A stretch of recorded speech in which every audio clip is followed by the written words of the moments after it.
अस्सलाम वालेकुम, welcome to गुल नॉलेज हब। आज हमारा टॉपिक जो है वो वेरी इंपॉर्टेंट है और वेरी इंटरेस्टिंग भी है। और ये इतना इम्पोर्टेंट है कि हम इंग्लिश लैंग्वेज का कोई भी सेंटेंस जो है वो इसके बगैर बना ही नहीं सकते। और इसको कहते हैं किंग ऑफ इंग्लिश लैंग्वेज, और इसको इंग्लिश लैंग्वेज का किंग कहते हैं। आज हम स्टूडेंट्स आज हम पढ़ेंगे वर्ब क्या होता है, वर्ब किसे कहते हैं, और जो है वो फाइनाइट वर्ब कौन से होते हैं, इनफाइनाइट वर्ब कौन से होते हैं, स्टेट वर्ब कौन से होते हैं, और मेन वर्ब कौन सा होता है, ऑक्सिलरी वर्ब कौन सा होता है, और बहुत कुछ ट्रांजिटिव इनट्रांजिटिव वर्ड्स। ये वीडियो जो है वो इतनी सारी इंपॉर्टेंट है कि अगर आप इसको अच्छे से समझ लेते हैं तो आपका जो है वो वर्ब अच्छे से और 100% क्लियर हो जाता है। तो लेट्स स्टार्ट आवर वर्ब। तो हम वर्ब को शुरू करते हैं। Verb comes from Latin word verbum. सबसे पहले हमारे लिए जानना ज़रूरी है कि वर्ब कहाँ से आया है। वर्ब जो है, वर्ब जिसको वर्ब भी बोलते हैं, वर्ब आर साइलेंट होता है, ई के बाद आर आ जाए, ए के बाद आर आ जाए तो वो साइलेंट होता है। वर्ब जो है वो लैटिन वर्ड से है, लातीनी ज़ुबान से है, और उस लातीनी ज़ुबान या लैटिन वर्ड वो कौन सा है, वो वर्बम है, जिससे वर्ब जो है वो लिया गया है। मोस्ट ऑफ द वर्ड जो हैं वो बोरो हैं। इंग्लिश लैंग्वेज के जितने भी लैंग्वेज और मोस्ट ऑफ द वर्ड्स जो हैं वो फ्रेंच से और लैटिन से बोरो किए गए हैं। और वर्ब भी एक ऐसा वर्ड है जिसका मतलब है वो ये लैटिन वर्ड से लिया गया है, बोरो किया गया है, और वो लैटिन वर्ड कौन सा है, वो है वर्बम। और नेक्स्ट जो है, it is the king of language, it is the king of language. अब इसको इंग्लिश लैंग्वेज का किंग कहा जाता है, इसको इंग्लिश लैंग्वेज का किंग कहा जाता है। क्यों किंग कहा जाता है स्टूडेंट्स? इसलिए किंग कहा जाता है कि हम एक सिंगल सेंटेंस प्रोड्यूस नहीं कर सकते। हम एक सिंगल सेंटेंस जो है वो प्रोड्यूस नहीं कर सकते, किसके बगैर, वर्ब के बगैर। हम एक सिंगल सेंटेंस भी प्रोड्यूस नहीं कर सकते वर्ब के बगैर। जी स्टूडेंट, इसलिए इसको कहा जाता है it is the king of English language. और ये अगर अकेला भी हो तब भी सेंटेंस बन जाता है, वर्ब अकेला भी हो तब भी सेंटेंस बन जाता है। वो कैसे? जैसे स्टूडेंट्स अगर हम कहें गो जाओ तो ये सेंटेंस है, गो जाओ, कम आओ, रीड पढ़ो।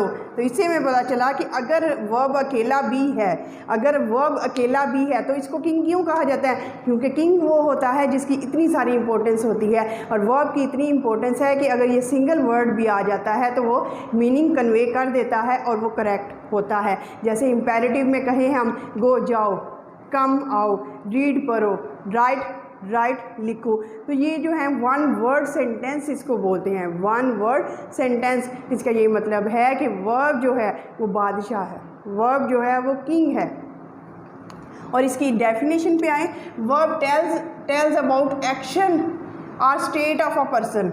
अब वर्ब जो है कहा जाता था कि verb is an action word, verb is an action word. जब हम एक्शन वर्ड सिर्फ कहते हैं तो ये 50% जो है वो डेफिनेशन है। 50% डेफिनेशन सिर्फ ये है कि एक्शन वर्ड है, क्योंकि 50% के अलावा जो है वो एक और भी उसकी डायमेंशन है। और वो डायमेंशन क्या है? वर्ब हमें बताता है किसी भी पर्सन के, किसी भी सब्जेक्ट के एक्शन के बारे में। और एक्शन क्या है? हमारा फिजिकल प्रोसेस, जिसमें हमारी एनर्जी लगती है, जिसमें हमारी एनर्जी इन्वॉल्व होती है, और वो हमारा फिज़िकल प्रोसेस होता है, फिज़िकल प्रोसेस होता है जिसमें हमारी एनर्जी लगती है। मसलन रन, दौड़ना, इसमें हमारी क्या है? एनर्जी यूज़ हो रही है। और ऐसे सारे फंक्शन जिसमें हमारी एनर्जी यूज़ होती है स्टूडेंट, फिज़िकल प्रोसेस होता है, तो उसको हम कहते हैं it is called an action, it is called an action. और वर्ब को अक्सर कहा जाता है एक्शन वर्ड। और जब हम एक्शन वर्ड कहते हैं तो इसको 50% जो है वो हमारी डेफिनेशन होती है वर्ब की, जिसमें हम कहते हैं कि ऐसा प्रोसेस, ऐसा एक्शन जिसमें हमारा क्या है, हमारी एनर्जी कंज्यूम होती है। रन भागने में, प्ले खेलने में, सिंग बोलने में एनर्जी कंज्यूम होती है।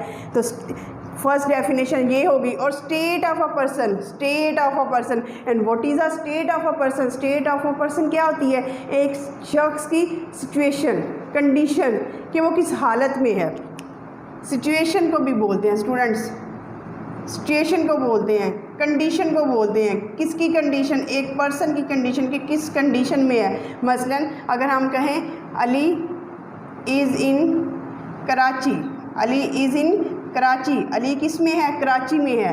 तो इसमें कोई एक्शन परफॉर्म नहीं हुआ, हमें सिर्फ कंडीशन बताई गई है, हमें सिर्फ सिचुएशन बताई गई है कि अली कहाँ पे है, किस तरह है, अली कराची में है। जैसे ही इज़ आ बॉय, वो एक लड़का है, सिर्फ क्या बताया गया है, हमें स्टेट बताई गई है, हमें कंडीशन बताई गई है बॉय की, हमें कंडीशन बताई गई है कि वो क्या है, एक लड़का है। तो स्टूडेंट्स, जी स्टूडेंट्स, अभी मैं आपको बताऊंगी कि इज़ आर एम कैसे जो हैं वो हमारे वर्ब में आते हैं, इज़ आर एम हमारे कैसे वर्ब में आते हैं, और एक्शन वर्ड कौन से होते हैं, और इनको हम स्टेट वर्ब, इसको हम स्टेट वर्ब जो होते हैं इसको हम नॉन एक्शन वर्ब भी कहते हैं। इसको हम कौन सा, नॉन एक्शन वर्ब भी कहते हैं।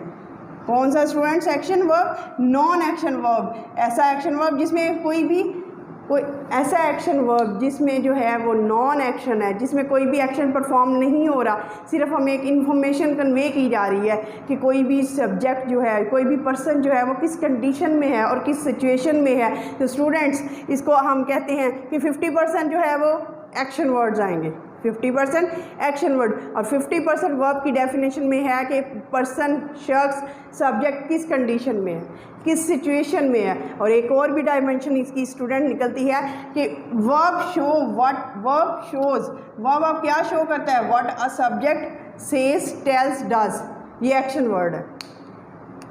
सब्जेक्ट हमें क्या कहता है, टेल्स क्या बताता है, डज क्या करता है, ये सारे एक्शन वर्ड हैं। एक्शन वर्ड जिसमें हमारी एनर्जी कंज्यूम होती है। और उसके बाद हम स्टूडेंट्स आते हैं और has, student very important definition it is, ये डेफिनेशन इतनी इंपॉर्टेंट है कि इससे आपका कॉन्सेप्ट जो है वो क्लियर हो जाएगा। पोजेशन, हैज़ और हैव, हैज़ और हैव, अब इससे हमें पोजेशन शो होती है। फॉर एग्जाम्पल, अगर हम कहें ही हैज़ अ कार, या Rohan has a car, Rohan की क्या है, एक गाड़ी है, इसमें सिर्फ पोजेशन शो की गई है, मलकियत शो की गई है। इससे हमें पता चला कि वर्ब जो है वो सिर्फ एक एक्शन वर्ड नहीं है, वर्ब जो है वो एक सिर्फ एक्शन वर्ड नहीं है। वर्ब हमें सिर्फ बताता ही नहीं है बल्कि उसकी पोजेशन भी शो होती है, उसकी मलकियत भी शो करता है, एंड इज़, और वो किस सिचुएशन में है और किस कंडीशन में है, उस कंडीशन को भी वर्ब जो है वो शो करता है। ये डेफिनेशन जो है, ये सारी वर्ब की डेफिनेशन को कम्प्लीटली कॉम्प्रिहेंसिवली जो है वो इकट्ठा करती है। और हम दोबारा से इसको करते हैं कि वर्ब जो है वो लैटिन वर्ड वर्बम से निकला है, वर्बम से निकला है, और ये क्या है, it tells about the action of the subject, ये एक्शन के मुताबिक बताता है, मुतल्लिक बताता है कि एक्शन क्या परफॉर्म कर रहा है सब्जेक्ट, जिसमें हमारी एनर्जी कंज्यूम हो रही है, वो एक्शन है। और उसके अलावा हमें ये बताता है स्टेट ऑफ अ पर्सन कि कंडीशन क्या है, सिचुएशन क्या है, इंफॉर्मेशन बताता है हमें किसी पर्सन के बारे में, जिसको नॉन एक्शन वर्ब भी बोलते हैं। इसके अलावा ये पोजेशन भी बताता है, इसके अलावा वर्ब जो है पोजेशन भी बताता है किसी की मलकियत। आई हैव अ बुक, मेरे पास एक बुक है। यू हैव अ बाइसिकल, तुम्हारे पास एक बाइसिकल है। I have a library full of books, मेरे पास एक लाइब्रेरी है, मेरी मलकियत में है, यानी पोजेशन भी शो करता है वर्ब जो है। तो ये डेफिनेशन है वर्ब की।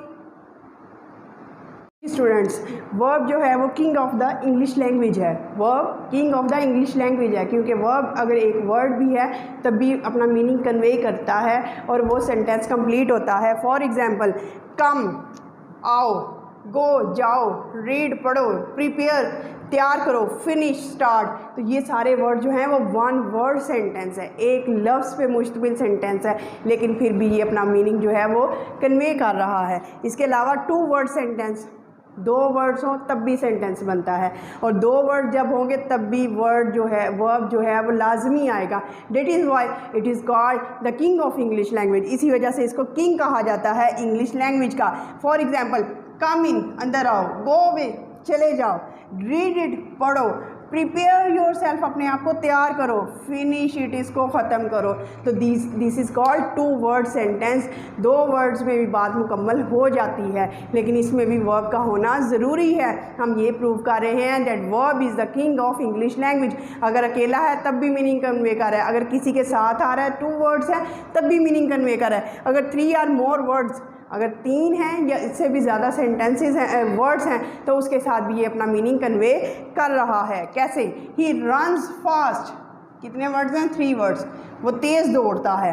ही गोज़ टू स्कूल, वो स्कूल जाता है। 4 words. I like fresh juice, 4 words. They play hockey, 3 words. इसका मतलब ये हुआ कि वर्ब इतना इंपॉर्टेंट है कि अगर ये अकेला भी आए, जैसे ये हैं 1 वर्ड सेंटेंस, तब भी सेंटेंस गलत नहीं होगा, सही है, बिल्कुल ठीक है। अगर 2 वर्ड्स हैं तब भी उसमें वर्ब का होना ज़रूरी है। 3 और मोर वर्ड्स का सेंटेंस है, ज़्यादा वर्ड्स का सेंटेंस है, उसमें भी वर्ब का होना बहुत ज़रूरी है। That's why it is called the king of English language. इसी वजह से इसको किंग ऑफ इंग्लिश लैंग्वेज। जी स्टूडेंट्स, अब जो कैटेगरी है, अब हम कैटेगराइज करेंगे कि वर्ब कौन कौन से हो सकते हैं। जैसे हमने डेफिनेशन में पढ़ा था कि वर्ब जो है वो एक्शन को भी शो करता है, वर्ब जो है वो एक्शन को भी शो करता है। ये कैटेगरी अभी हम बाद में डिस्कस करते हैं। मेन वर्ब और ऑक्सिलरी वर्ब्स कौन से होते हैं। और एक हमने डेफिनेशन में पढ़ा था कि वर्ब शोज़ द स्टेट और पोजेशन ऑफ अ पर्सन। इसमें जो है वो पर्सन की पोजेशन को दिखाया जाता है, पर्सन के किस कंडीशन में है, पर्सन के बारे में सिर्फ इंफॉर्मेशन दी जाती है, जिसमें कोई एक्शन परफॉर्म नहीं होता, उसको नॉन एक्शन वर्ब भी कहते हैं, उसको नॉन एक्शन वर्ब भी कहते हैं। तो आइए डिस्कस करते हैं हम कि ये क्या है। स्टेट और स्टेटिव वर्ब, इसको स्टेट और स्टेटिव वर्ब या नॉन एक्शन वर्ब भी कहते हैं। नॉन एक्शन वर्ब इसको स्टूडेंट्स क्यों कहते हैं? क्योंकि इसमें जो है कोई भी एक्शन परफॉर्म नहीं होता, बल्कि एक इन्फॉर्मेशन कन्वे की जाती है, बल्कि सिचुएशन बताई जाती है, कंडीशन बताई जाती है, किसकी? सब्जेक्ट की। और इसकी 3 कंडीशंस हैं। अब इसकी सबसे पहले क्या है? बी। इसके लिए बी होना, बी होना, बी होना। होना क्या है? होना क्या है? सिर्फ एक कंडीशन को शो कर रहा है। होना, बी होना क्या है? सिर्फ एक सिचुएशन को शो कर रहा है जिसमें कोई भी एक्शन परफॉर्म नहीं हो रहा। अगर हम प्रेजेंट की बात करते हैं तो बी किस फॉर्म में आता है? Is, are, am. मसलन ही इज़ इन कराची, वो कराची में है। हमें इन्फॉर्मेशन मिली, हमें सब्जेक्ट के बारे में, ही जो हमारा सब्जेक्ट है उसके बारे में हमें पता चला कि वो क्या है, वो कराची में है। कोई एक्शन परफॉर्म नहीं हुआ, कराची में है, उसके होने का पता चला। बी उसके होने का पता चला। Apples are of red colour, apples किस कलर के हैं? रेड कलर के। हमें पता चला बी होने के बारे में। आई एम अ गर्ल, मैं एक लड़की हूँ, तो मुझे होना का पता चला, बी के बारे में पता चला। और इसकी फॉर्म्स क्या है? Is, are, am. Is, are, am जो हमें बताते हैं स्टेट वर्ब का, जो हमें बताते हैं नॉन एक्शन का, जो हमें सिर्फ एक कंडीशन बताते हैं जिसमें कोई भी एक्शन परफॉर्म नहीं होता। और बी की जो फॉर्म है, बी की जो कंडीशन है, और वो है पास में was and were. Was and were जो हमारे पास में इज़, आर, एम की जगह यूज़ होते हैं, और वो हमें माजी के बारे में इंफॉर्मेशन देते हैं, माजी के बारे में हमें सब्जेक्ट के बारे में बताते हैं। कैसे बताते हैं student? He was a student, वो एक स्टूडेंट था। ही जो है हमारा क्या है? सब्जेक्ट। सब्जेक्ट के बारे में इंफॉर्मेशन क्या है? Was a student. कोई एक्शन परफॉर्म नहीं हुआ, सिर्फ हमें ये पता चला है कि ही वॉज अ स्टूडेंट, वो एक स्टूडेंट था। दे वर टीचर्स। अब दे क्या है स्टूडेंट्स? हमारा सब्जेक्ट है, और वर टीचर्स वो क्या हैं? वो क्या थे? टीचर्स थे। तो हमें बी होने के बारे में पास्ट में पता चला कि वो टीचर्स थे। सब्जेक्ट के बारे में सिर्फ हमें इंफॉर्मेशन दी जा रही है। सब्जेक्ट की सिचुएशन का बताया जा रहा है, सब्जेक्ट की कंडीशन का बताया जा रहा है जिसमें कोई भी एक्शन परफॉर्म नहीं हो रहा। इसी वजह से इसको स्टेट एक्शन, स्टेट वर्ब भी कहते हैं, नॉन स्टेटिव वर्ब भी कहते हैं, और नॉन एक्शन वर्ब भी कहते हैं स्टूडेंट। अगर हम फ्यूचर की बात करते हैं तो will be, he will be in मरी, वो सब्जेक्ट हमारा क्या है? ही। और ये क्या होगा? किस में होगा? मरी में होगा। ही विल बी इन मरी, वो किस में होगा? मरी में होगा। तो सिर्फ हमें किसके सब्जेक्ट के बारे में, पर्सन के बारे में जो है वो हमें इंफॉर्मेशन मिली है, और इसके अलावा कुछ भी नहीं हुआ। और बी की अगर प्रेजेंट की कंडीशन के बाद बात करते हैं, प्रेजेंट में उसके साइन क्या है? Is, are, am. अगर पास्ट की बात करते हैं तो वॉज, वर। अगर हम फ्यूचर की बात करते हैं तो विल हैव। और अगर हमने वर्ब की एक और डेफिनेशन भी पढ़ी थी जिसमें हमने बताया था कि सिर्फ वर्ब जो है वो एक्शन वर्ड को शो नहीं करता, वर्ब जो है वो सिर्फ एक स्टेटिव नॉन एक्शन वर्ब को शो नहीं करता, सिर्फ हमें इंफॉर्मेशन नहीं देता, बल्कि हमें पोजेशन का भी शो करता है, एक मलकियत का भी शो करता है। तो हम देखते हैं कैसे। Possessive, possessive verb, possessive verb. अब पोजेसिव वर्ब स्टूडेंट्स क्या है? प्रेजेंट में हैज़ और हैव से शो होता है। पोजेशन अगर है, पोजेशन मलकियत प्रेजेंट में शो होगी तो वो हैज़ और हैव से होगी। आई हैव अ बुक, मेरे पास क्या है? एक बुक है। ही हैज़ लाइब्रेरी, उसके पास क्या है, लाइब्रेरी है। और पास्ट में अगर पोजेशन शो करें तो had, he had a car, उसके पास एक कार थी। अगर फ्यूचर की स्टूडेंट्स बात करें तो विल हैव आएगा, they will have a house, उनके पास एक घर होगा। स्टूडेंट्स आप देख रहे हैं कि वर्ब जो है वो कैसे डोमिनेटिंग है, वर्ब जो है वो कैसे the king of English language है, कैसे वो है, क्योंकि एक वर्ड से भी जो सेंटेंस कंप्लीट हो जाता है। इसके अलावा अगर हम प्रेजेंट की बात करते हैं, स्टेट वर्ब की बात करते हैं, स्टूडेंट ये स्टेट वर्ब इतने अहम है कि ये करेक्शन में बहुत ज़्यादा आते हैं और हम कहते हैं कि these are called helping verbs, ये हेल्पिंग वर्ब्स का काम देते हैं, लेकिन ये जो है वो स्टेटिव वर्ब का काम भी देते हैं। अगर आपसे पूछा जाए these are what are these are the names of stative verbs, ये स्टेटिव वर्ब्स हैं जो हमें शो करते हैं कि पर्सन कैसा है, पर्सन की कंडीशन कैसी है, जो हमें शो करते हैं पर्सन की, शख्स की, सब्जेक्ट की, पोजेशन का शो करते हैं। अगर हम प्रेजेंट की बात करते हैं तो हैज़ हैव से शो करते हैं, अगर हम पास्ट की बात करते हैं तो हैड से पोजेशन शो करते हैं, अगर हम फ्यूचर की बात करते हैं तो विल हैव से शो करते हैं। अब हम नेक्स्ट जो है वो मेन वर्ब को ट्रैक आउट करेंगे और इसके अलावा ऑक्सिलरी वर्ब जो है हमारा नेक्स्ट टारगेट है। स्टूडेंट्स वर्ब की सबसे इम्पोर्टेंट कैटेगरी जो है वो हम लोगों ने डिस्कस की थी, एक स्टेट वर्ब्स और पोजेसिव जो हैं वो वर्ब्स की, वो हम डिस्कस कर चुके हैं। अब जो हम डिस्कस करने जा रहे हैं वो वेरी इंपॉर्टेंट है। वो इम्पोर्टेंट कैसे है, क्योंकि वर्ब जो है, मेन वर्ब जो है, जो एक्शन वर्ब जो है, एक्शन वर्ब की जब हम बात करते हैं, फिजिकल प्रोसेस की बात करते हैं, जब हम एनर्जी की बात करते हैं, जब हम डू वर्ब की बात करते हैं, तो हम वर्ब को टू डायमेंशंस में कैटेगराइज करते हैं। दो जो है वो हम कैटेगराइज कर रहे हैं स्टूडेंट्स, ये बड़ा लॉजिकल है।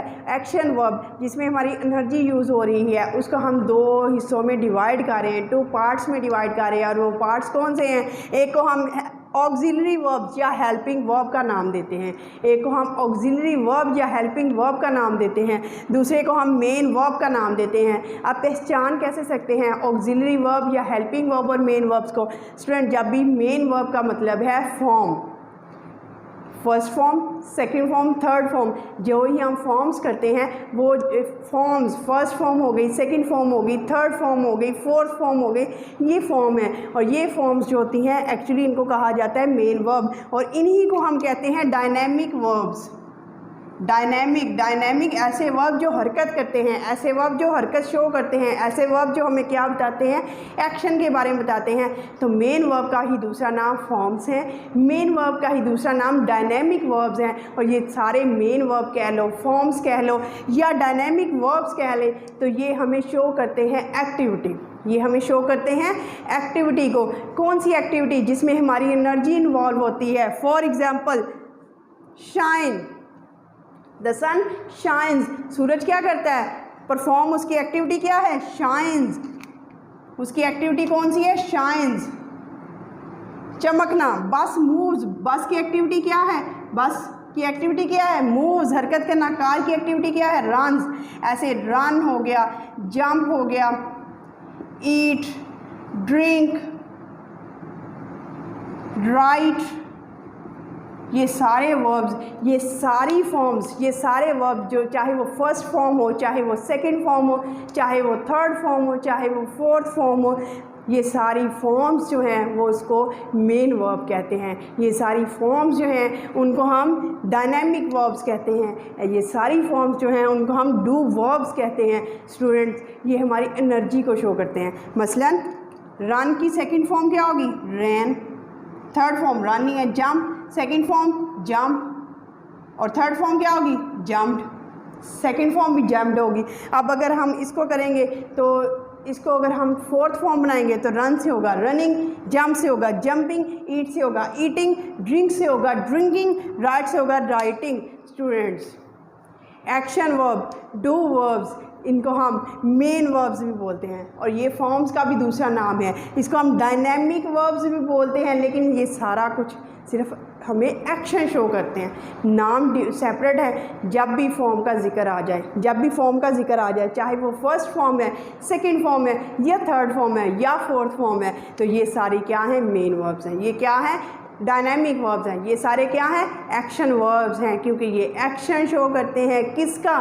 सब्जेक्ट का। क्योंकि ये एक्शन शो करते हैं किसका?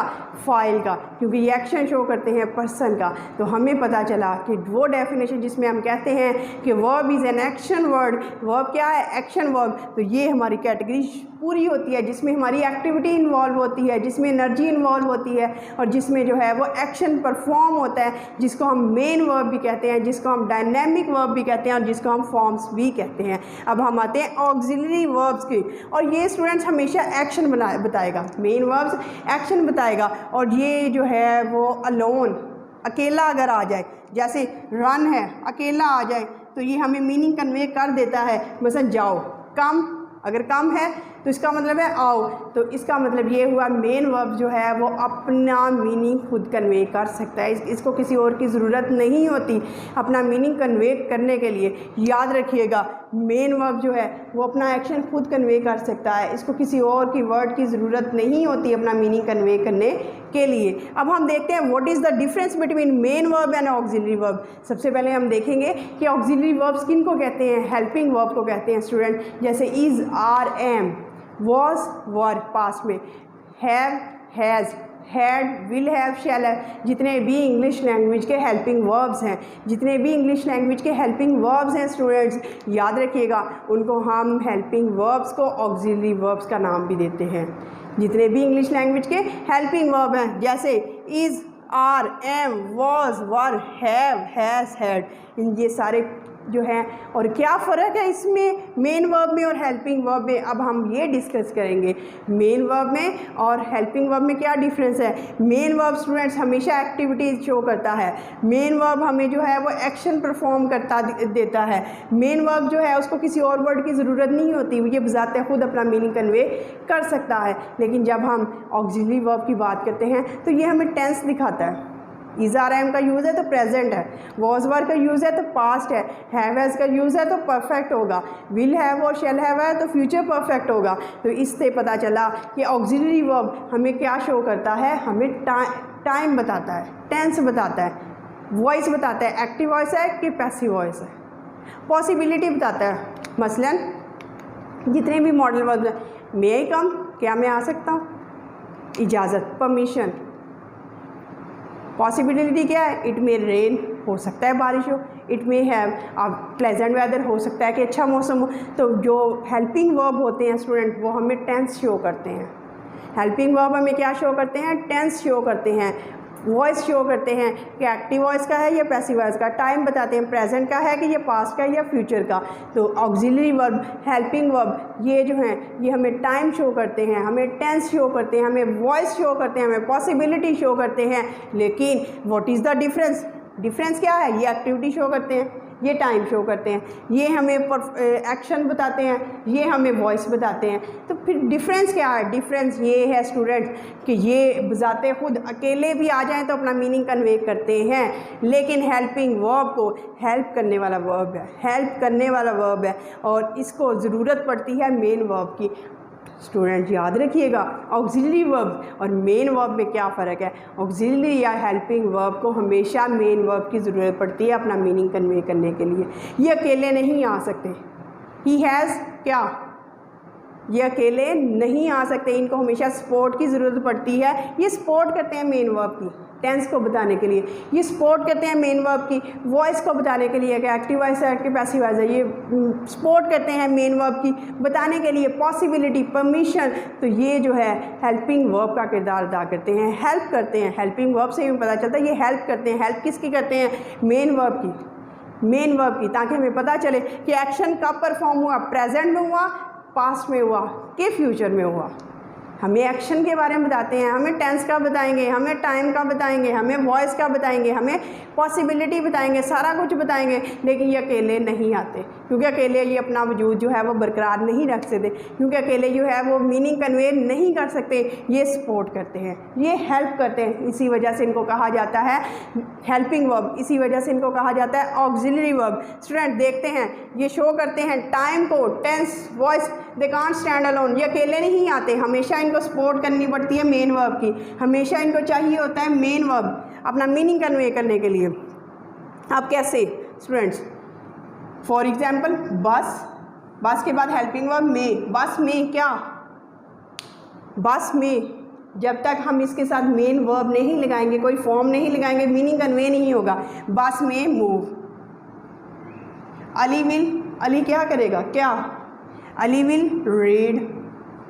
अली, जब हमने ये मेन वर्ब लगाई स्टूडेंट, जब हमने इसमें मेन वर्ब लगाई, जब हमने इसमें मेन वर्ब लगाई तो फिर हेल्पिंग वर्ब ने अपना मीनिंग कन्वे किया। इसने हमें बताया कि अली कब पढ़ेगा, फ्यूचर में पढ़ेगा। तो ये हमें टाइम शो करता है, वेरी इंपॉर्टेंट, ये बड़ा इंपॉर्टेंट होता है हेल्पिंग वर्ब। ये सपोर्ट करता है मेन वर्ब की और ये हमें बताता है टेंस का, कौन सा टेंस है, प्रेजेंट का है, पास्ट का है, फ्यूचर का है, कंटिन्यूअस है या ये इंडेफिनेट का है। और अगर हम इसको डू और डज भी साथ लगा लें तो डू, डज, डू और डिड, ये भी हेल्पिंग वर्ब हैं। और ये सारे किसको शो करते हैं, ये हमें शो करते हैं कि ये हेल्प करते हैं, ये सपोर्ट करते हैं मेन वर्ब की। और ये अकेले आ ही नहीं सकते क्योंकि अकेले मीनिंग कन्वे कर ही नहीं सकते। दे कैन, क्या, वो क्या कर सकते हैं, they can swim, they can write. जब हम वर्ब की फॉर्म लगाएंगे तो तब ये अपना मीनिंग कन्वे करेंगे। This is the difference between auxiliary verb, helping verb और मेन वर्ब। अब दोबारा से ओवरव्यू करते हैं कि एक्शन वर्ब की जब हम बात करते हैं, जब हम डू वर्ब्स की बात करते हैं तो दो कैटेगरीज में डिवाइड किया जाता है, ऑक्सिलरी वर्ब और मेन वर्ब। ऑक्सिलरी वर्ब को हेल्पिंग वर्ब भी कहते हैं। हेल्पिंग वर्ब क्यों कहा जाता है, क्योंकि ये सपोर्ट करते हैं, हेल्प करते हैं मेन वर्ब की टेंस को शो करने के लिए, टाइम को शो करने के लिए, वॉइस को शो करने के लिए, एक्टिव वॉइस का, पैसिव वॉइस का, पॉसिबिलिटी को शो करने के लिए। इसी वजह से तो इनको हेल्पिंग वर्ब कहा जाता है।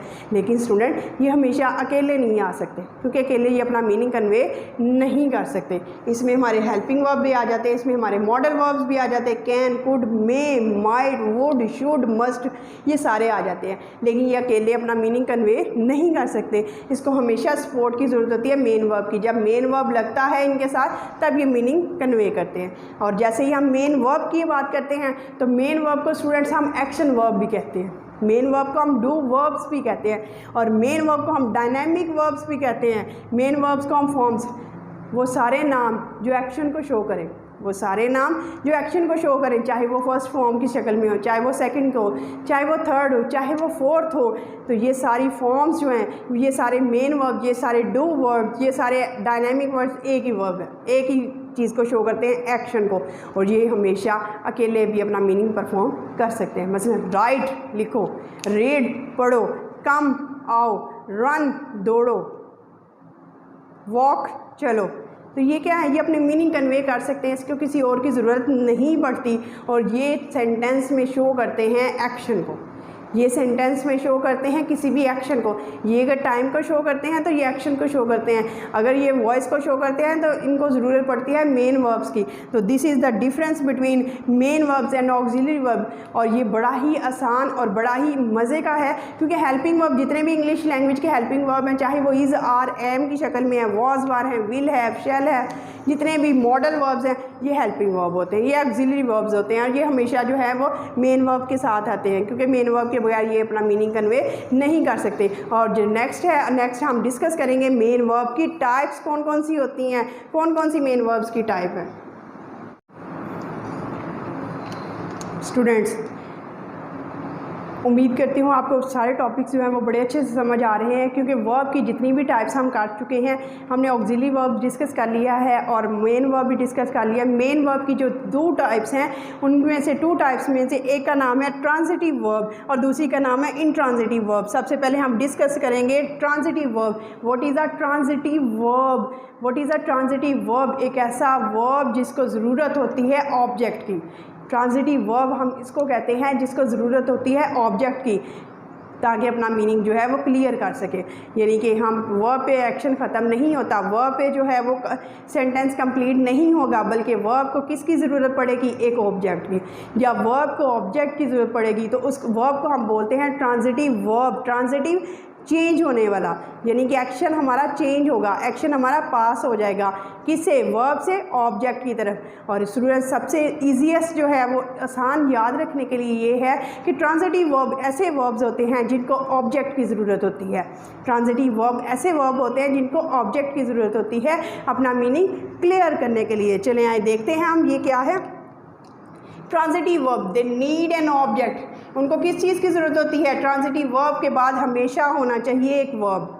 ट्रांजिटिव वर्ब के बाद क्या होना चाहिए, एक वर्ब। क्यों होना चाहिए वर्ब, ऑब्जेक्ट क्यों होना चाहिए, to make its meaning clear, to make its meaning clear. Students जब ट्रांजिटिव वर्ब आए, ट्रांजिटिव वर्ब के बाद लाजमी है, मस्ट है, कंपल्सरी है कि वहाँ पे ऑब्जेक्ट होना चाहिए। ऑब्जेक्ट क्यों होना चाहिए, क्योंकि जब वो ट्रांजिटिव वर्ब है अपना मीनिंग क्लियर नहीं कर सकता। फॉर एग्जांपल अगर हम देखते हैं,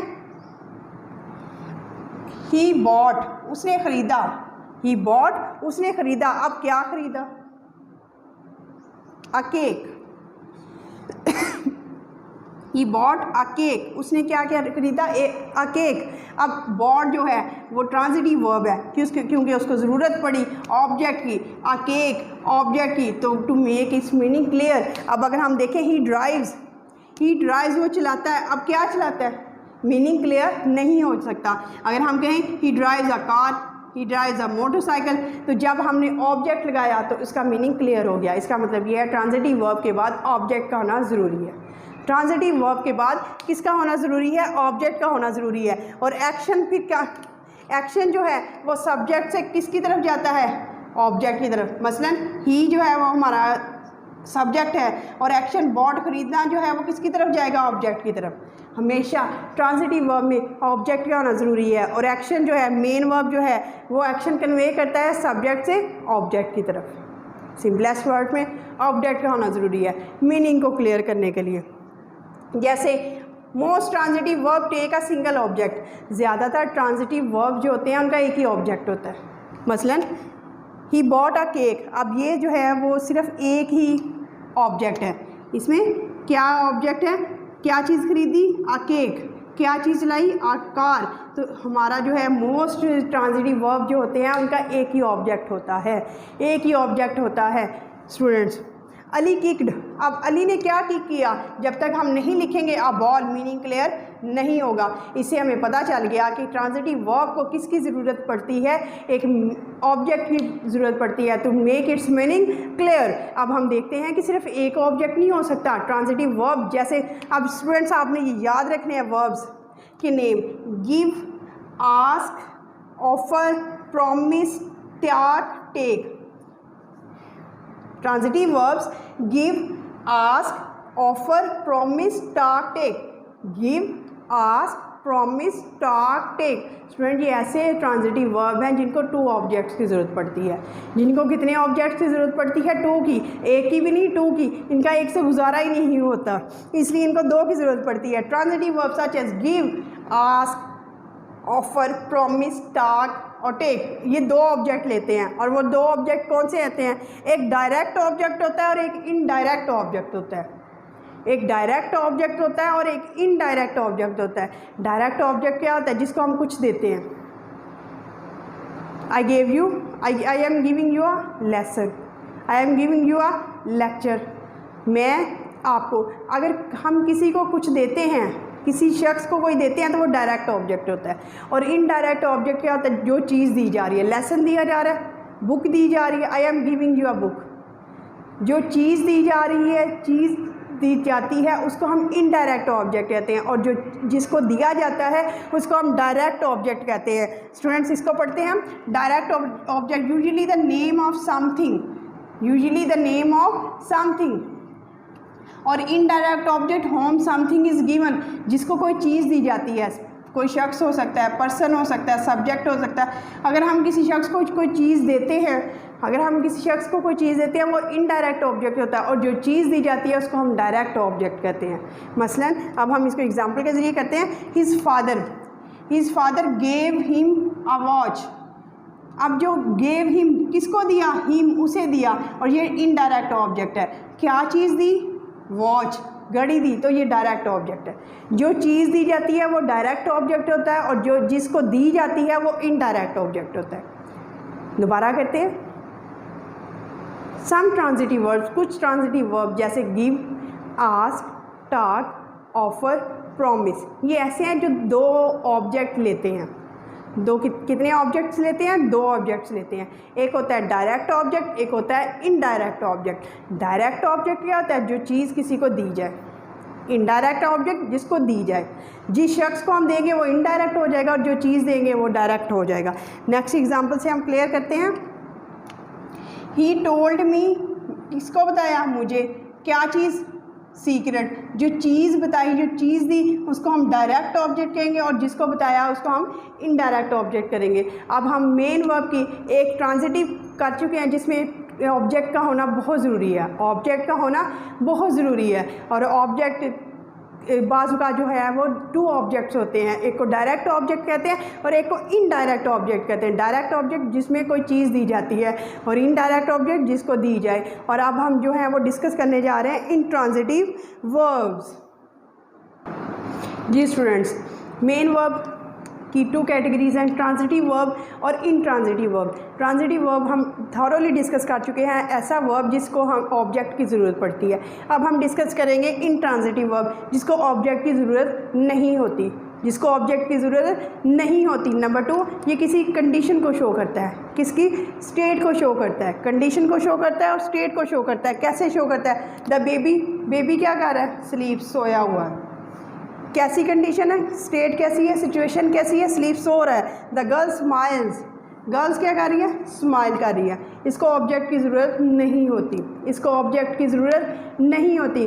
कुछ स्टूडेंट्स ट्रांजिटिव इनट्रांजिटिव वर्ब ऐसे होते हैं, फॉर एग्ज़ाम्पल जैसे कम, गो, फॉल, डाई, स्लीप, लाई। कम, गो, फॉल, डाई, स्लीप, लाई, ये ऐसे वर्ब हैं स्टूडेंट जिनको कभी भी ट्रांजिटिवली यूज़ नहीं हो सकते, ट्रांजिटिव नहीं यूज़ हो सकते। क्यों यूज़ नहीं होते? क्योंकि इनको एक्शन की ज़रूरत। ही कम्स, वो आता है। ही फॉल्स, वो गिर गया। ही डाइज, वो मर गया। तो ऐसे वर्ब जिनको ऑब्जेक्ट की ज़रूरत नहीं होती इनको इनट्रांजिटिव वर्ब कहते हैं। तो ये कॉन्सेप्ट जो है ट्रांजिटिव और इनट्रांजिटिव का बहुत अच्छे से क्लियर हो जाएगा क्योंकि ये जो है वो हो चुका होगा। क्योंकि ट्रांजिटिव वर्ब जिनको ऑब्जेक्ट की ज़रूरत होती है, इनट्रांजिटिव वर्ब जिनको ऑब्जेक्ट की ज़रूरत नहीं होती। ट्रांजिटिव वर्ब जो होते हैं वो उनको लाजमी ज़रूरत होती है ऑब्जेक्ट की। इनट्रांजिटिव वर्ब किसी को स्टेट को, कंडीशन को, सिचुएशन को शो करते हैं स्टूडेंट। तो this is the concept of transitive and intransitive verb.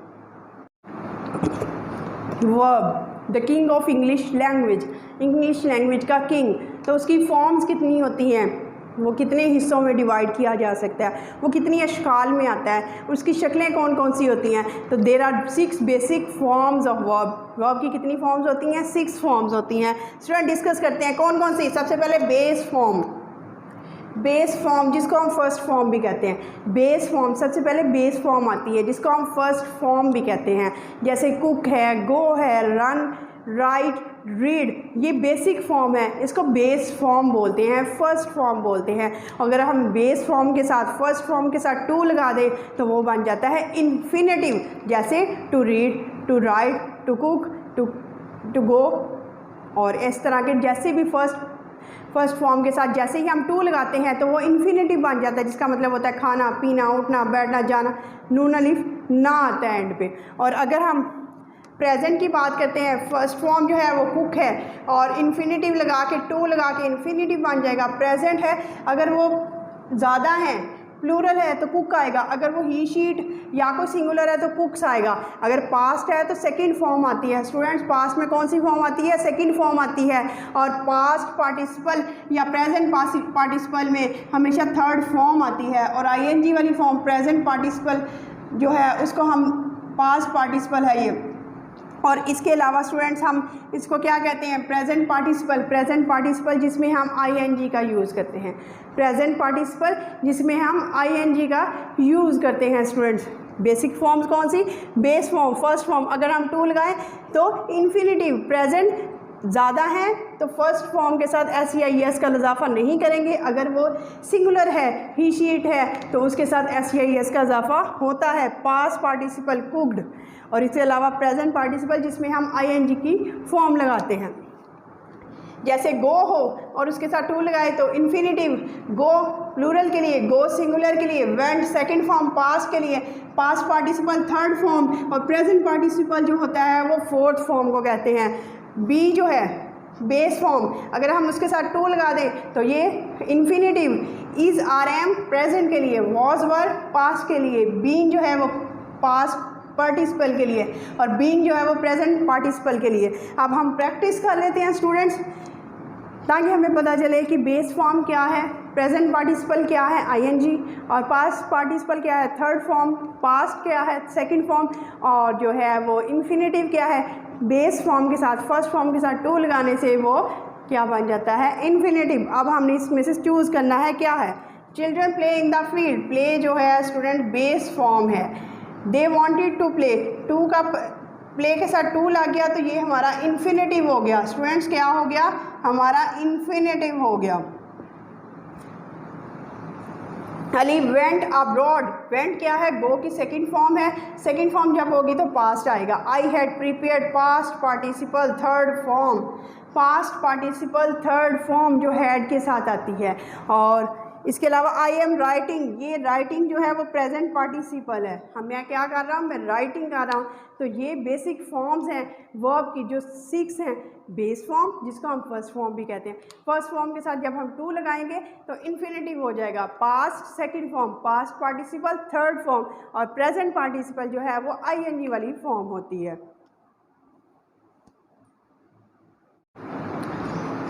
Ji students, हम डिस्कस कर चुके हैं वर्ब को, वर्ब एक्शन वर्ड, इसके अलावा स्टेट और पोजेशन को, इसके अलावा हम मेन वर्ब और ऑक्सिलरी वर्ब क्या होते हैं ये सारा कुछ हम डिस्कस कर चुके हैं। और अब वर्ब की 2 कैटेगरीज जो होती हैं वो हम डिस्कस करने जा रहे हैं। एक को हम फाइनाइट वर्ब्स कहते हैं और एक को हम नॉन फाइनाइट वर्ब्स कहते हैं।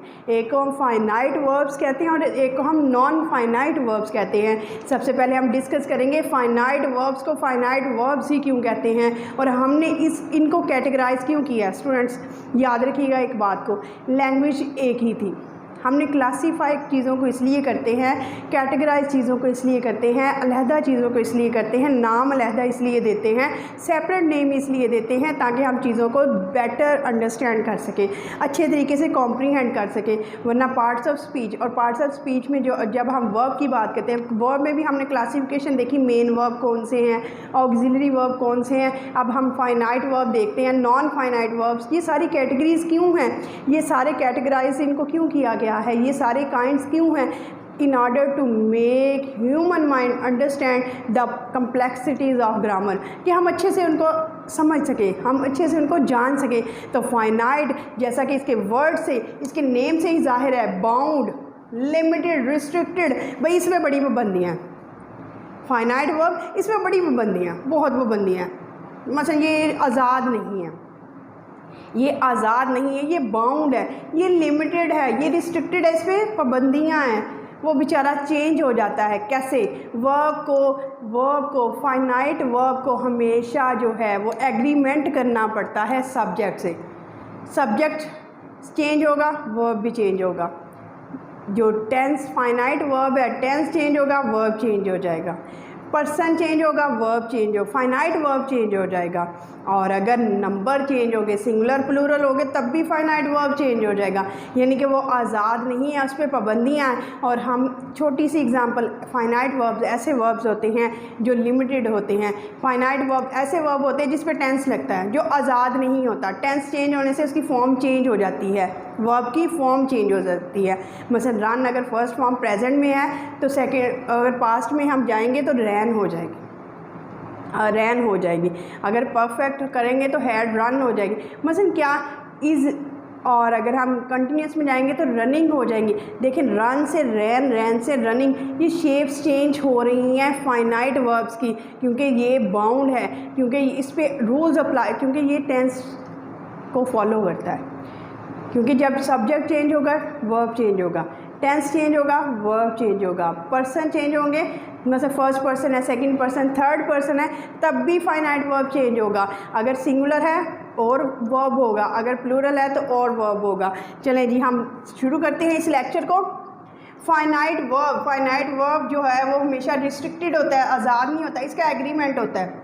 अब इसका एग्रीमेंट किसके साथ होता है? सब्जेक्ट के साथ होता है। इसका एग्रीमेंट किसके साथ होता है? टेंस के साथ। एग्रीमेंट क्या होता है? एग्रीमेंट ये है कि वर्ब ने कहा है कि अगर टेंस चेंज होगा तो मैं चेंज हो जाऊँगा। वर्ब ने कहा है सब्जेक्ट चेंज होगा, first person, second person, third person, तो मैं फिर भी चेंज हो जाऊँगा। अगर सिंगुलर होगा तो मैं और होऊंगा, प्लूरल होगा तो मैं और। ये एग्रीमेंट है इनके दरमियान, मुआहिदा है। जब मुआहिदा होता है तो हम बाउंड हो जाते हैं। और वर्ब ने ये एग्रीमेंट कर लिया है किसके साथ? वर्ब ने एग्रीमेंट कर लिया टेंस के साथ, वर्ब ने एग्रीमेंट किया हुआ है पर्सन के साथ, वर्ब ने एग्रीमेंट किया हुआ है नंबर के साथ कि जब तुम चेंज होगे, मुझे चेंज करने का कहोगे तो मैं हो जाऊंगा। नॉन फाइनाइट वर्ब्स जो कभी भी चेंज नहीं होंगे, ठीक है। और फाइनाइट वर्ब्स की हम बात करते हैं कैसे टेंस लगता है। जब टेंस चेंज होगा, अगर प्रेजेंट का टेंस है तो और फॉर्म होगी, अगर पास्ट का है तो और होगी, अगर कंटिन्यूअस है तो उसकी वर्ब की कंडीशन और होगी। कैसे? Finite verbs change their form. Finite verbs अपनी शक्ल चेंज कर लेते हैं। When there is change in subject, subject change होगा तो वर्ब चेंज होगा। टेंस प्रेजेंट का होगा तो और वर्ब होगा, पास्ट का होगा तो और तरह का वर्ब होगा, पर्सन होगा तो और होगा, एंड नंबर। अब हम एग्जांपल्स देखते हैं कि कैसे जो है वो वर्ब अपनी शक्लें चेंज कर रहा है, कैसे फॉर्म चेंज कर रहा है और कैसे वो बेचारा जो है वो आज़ाद नहीं है जी। शी इंजॉयज़। अब हमने यहाँ पे देखा कि सब्जेक्ट जो है वो सिंगुलर है, सब्जेक्ट जो है वो सिंगुलर है, तो वर्ब कौन है? इंजॉयज़। जैसे ही ये प्लूरल आया तो इंजॉय हो गया, शक्ल उसने फॉर्म उसे चेंज कर ली। तो जब फॉर्म कोई वर्ब चेंज करता है तो हम उसको फाइनाइट वर्ब कहते हैं। जब कोई फॉर्म चेंज करे तो हम उसको क्या कहते हैं? फाइनाइट वर्ब बोलते हैं, फाइनाइट वर्ब बोलते हैं। जैसे ही ये पास्ट में गया, इसने इंजॉयड कर ली। जैसे ही पास्ट में टेंस चेंज हुआ, पास्ट से प्रेजेंट से पास्ट, तो इंजॉय से क्या हो गया? इंजॉयड हो गया। लेकिन जैसे ही हम किस में आए? कंटिन्यूस में आए, तो फिर शेप चेंज हो गई, इंजॉइंग हो गया। शेप फिर क्या हो गई? चेंज हो गई। तो हम देखते हैं कि फाइनाइट वर्ब्स ऐसे वर्ब्स होते हैं जो रिस्ट्रिक्टेड होते हैं, जो लिमिटेड होते हैं, जो आज़ाद नहीं होते, और फिर जिन पे टेंस का रूल लगता है और जो अपनी शक्ल चेंज कर लेते हैं। इंजॉय से इंजॉय, इंजॉय से इंजॉयड हो जाते हैं और इंजॉइंग हो जाते हैं। जब वर्ब अपनी शक्लें चेंज करता है, पोजीशन चेंज करता है, टेंस के बदलने से वर्ब भी बदल जाए, तो उसको हम बोलते हैं फाइनाइट वर्ब्स। और नॉन फाइनाइट वर्ब जिनको कोई असर नहीं पड़ता, चाहे सब्जेक्ट चेंज हो, टेंस चेंज हो, कुछ भी चेंज हो, हम नहीं बदलेंगे, हम तो उधर ही खड़े रहेंगे। Because we are the kings, we are dominant. Non finite कहते हैं हमने नहीं चेंज होना। टेंस चेंज कर लो, सब्जेक्ट चेंज कर लो, जो मर्ज़ी कर लो, हमारी शेप चेंज नहीं होगी। और यही फ़र्क है फाइनाइट वर्ब्स में और नॉन फाइनाइट वर्ब्स में। अब हम देखते हैं नॉन फाइनाइट वर्ब्स कौन से हैं, कौन से हैं और वो कैसे बनते हैं और वो कैसे शक्ल जो है वो अपनी चेंज नहीं करते। जी स्टूडेंट्स, फाइनाइट वर्ब्स की two kinds, finite verbs and non finite verbs. Finite verbs ऐसे वर्ब्स जो चेंज हो जाते हैं, जो अपनी फॉर्म को चेंज कर लेते हैं। जैसे ही टेंस चेंज होता है, नंबर चेंज होते हैं और पर्सन चेंज होते हैं। लेकिन स्टूडेंट नॉन फाइनाइट वर्ब्स ना टेंस के वो बदलते नहीं हैं, जैसे उनकी शेप है वो वैसे ही रहते हैं। सबसे हम पहले देखेंगे कि नॉन फाइनाइट वर्ब जो हैं वो कौन से हैं, फिर इनको मज़ीद डिस्कस करेंगे। Infinitive, gerund and participle. Infinitive, gerund and participle, ये 3 काइंड्स हैं नॉन फाइनाइट वर्ब्स की, जो अपनी शक्ल चेंज नहीं करते, ना बाउंड होते हैं, वो आज़ाद होते हैं, जहाँ मर्जी आए। टेंस चेंज हो, पर्सन चेंज हो, कुछ भी चेंज हो, वो चेंज नहीं होते। क्यों चेंज नहीं होते? Because they are dominant. क्यों चेंज नहीं होते? क्योंकि वो आज़ाद है, वो बाउंड नहीं है, वो रिस्ट्रिक्टेड नहीं है। And this is the difference between non finite verbs and finite verbs. इसलिए कैटेगराइज किया गया है फाइनाइट वर्ब्स को नॉन फाइनाइट वर्ब से, हम जान सकें कि कौन आज़ाद है और कौन आज़ाद नहीं है। जी student, they are not actual verbs, ये एक्चुअल वर्ब्स होते ही नहीं हैं, ये एक्चुअल वर्ब्स होते ही नहीं हैं, ये डिफरेंस है। आप ये समझ लें, ये कह लें कि जो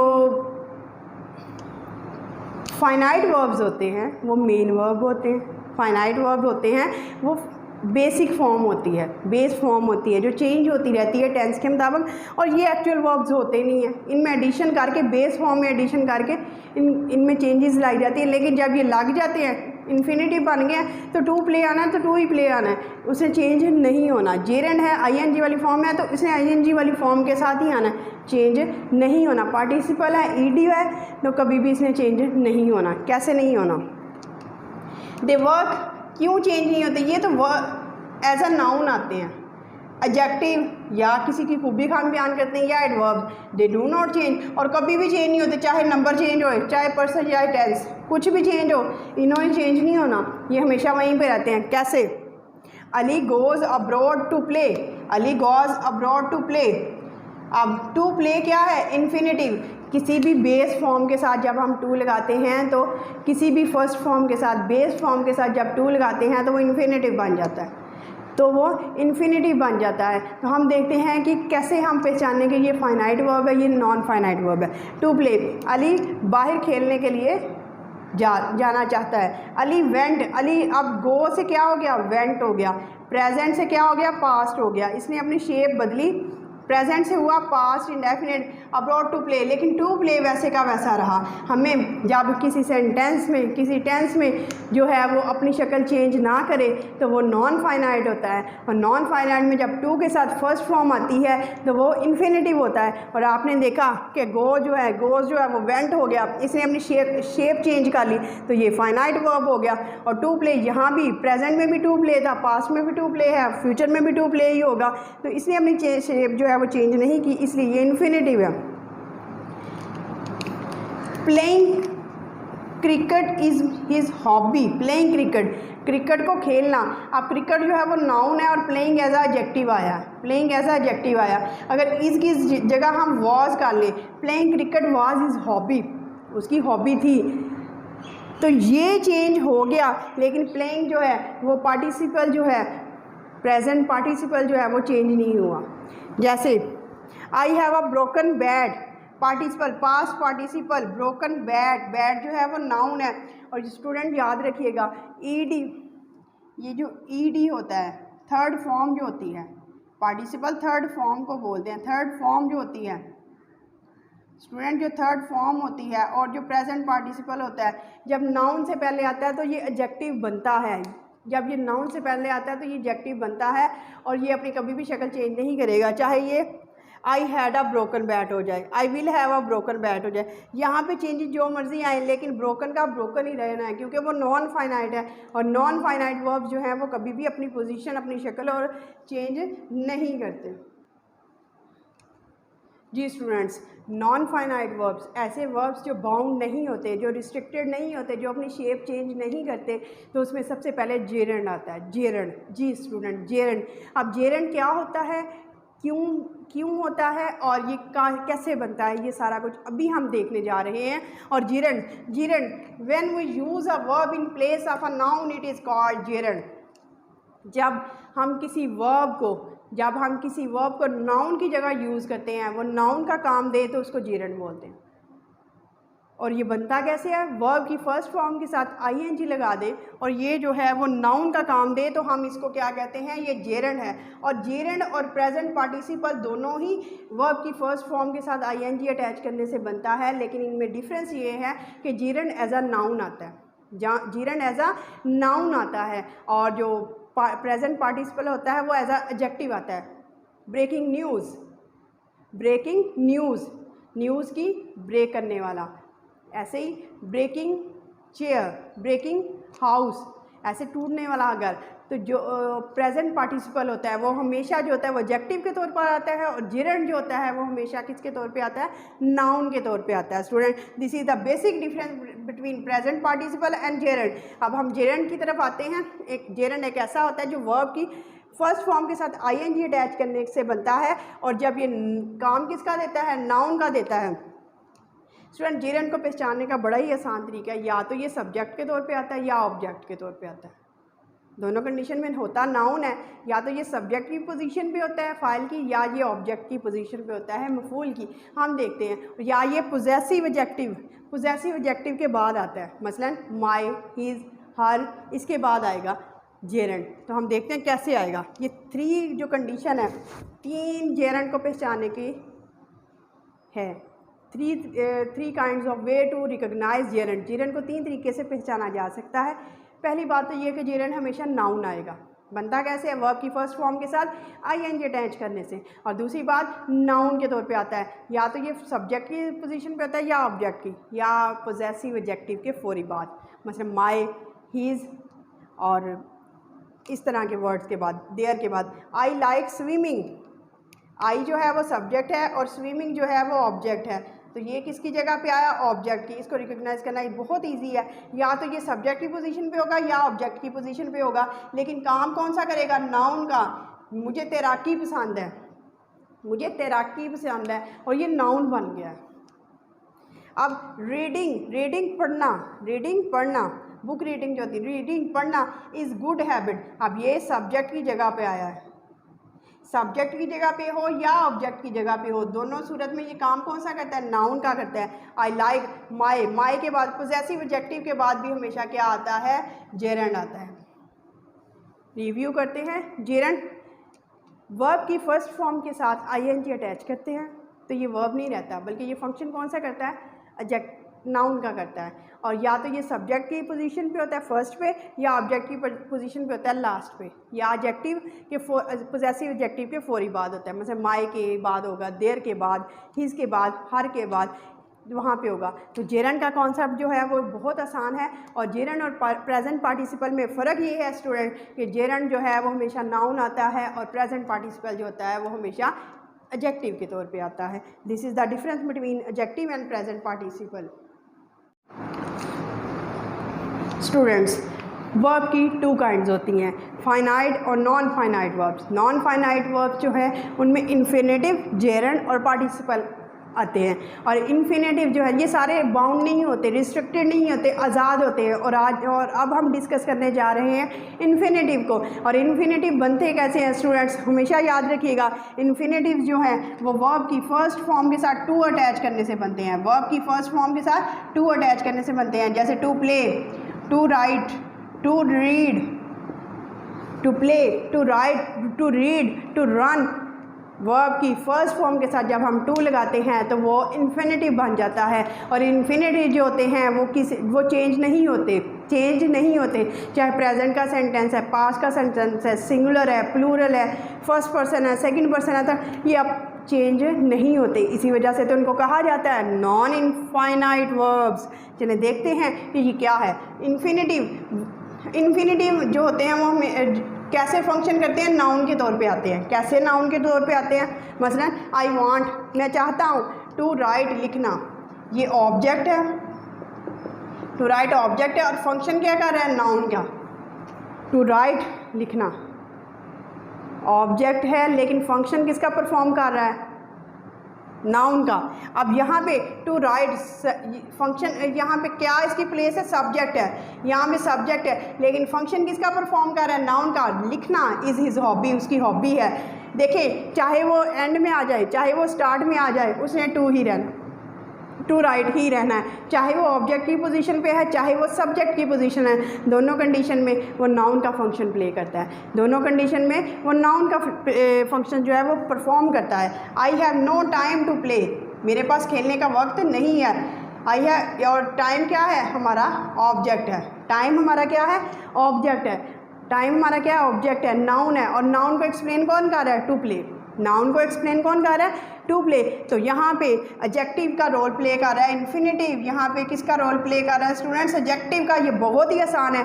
और बेयर इन्फिनेटिव जिसको हम बोलते हैं, ज़ीरो इन्फिनेटिव, जिसमें हम टू नहीं लगाते, जहाँ पे टू ना लगाओ लेकिन वो इन्फिनेटिव का रोल प्ले करे, तो हम उसको बोलते हैं, कैसे पता चलेगा कि ये इन्फिनेटिव है या मेन वर्ब है? तो इसको देखते हैं हम। आई मेड हिम क्राई, मैंने उसे रुला दिया। अब मेड जो है वो वर्ब की फर्स्ट फॉर्म है और ये जो है सेकंड बन गई है प्रेजेंट से पास्ट, ये फाइनाइट वर्ब है, main verb.